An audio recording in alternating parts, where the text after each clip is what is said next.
I'm Peruvian, Chinese on my dad's side. My father is Portuguese. The number of young Americans with mixed race and ethnicity is rising real fast in the United States. Many are going to college, helping to bridge racial and ethnic divides on campuses nationwide.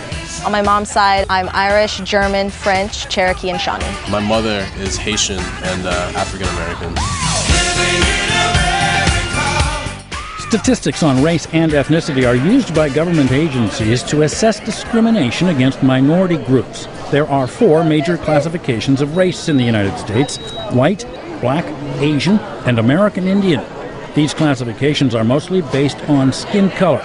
Most sociologists say this way of classifying people is not science, but they say it is obsolete. And I think the idea that race has this kind of historical precedent, that it's related to skin color and the kind of genes that you have and all of this sort of thing, that is kind of an old-fashioned idea. There's very little biological difference between the 4 groups. Sims says determining ethnicity is just as problematic, but generally it's related to country of origin, ancestry, and shared language. Hispanic, for instance, is an ethnicity, not a race. Hispanic is attached to people whose origins can be traced to countries where there was Spanish conquest.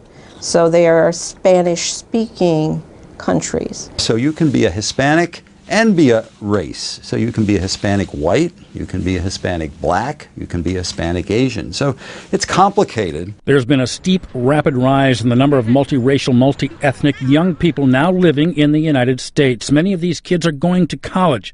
The opportunity for higher education was not there for many of their parents. Encounters with people of different race do tend to change stereotypes that people have. Because a lot of times for students coming to college for the first time, it's the first time we've really been placed in such a diverse and different environment. Rita's heritage is Chinese. She was born and raised in the United States. Arib and Munir are also students born and raised in America. I identify myself first as a Muslim.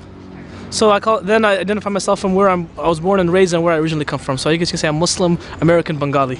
Rita, Arib, and Munir say discrimination still exists, even among fellow students, but it's more subtle and many times even unintentional. For example, they might ask if I own a 7-Eleven or a taxi or something along these lines. Most time people assume that I'm usually Pakistani or Indian, but I'm actually Sri Lankan. Rita says another question loaded with cultural cluelessness is when she's asked if she's Chinese or American. I'm both of these, and I don't think I necessarily have to pick.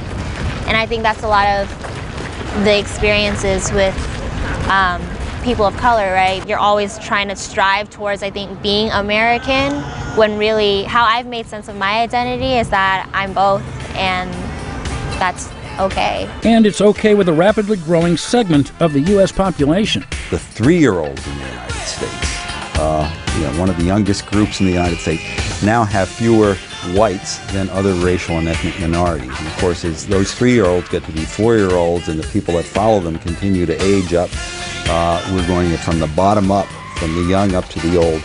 We're going to become much more global and much more racially and ethnically diverse. Am I Chinese or am I American? But really, I'm both of these.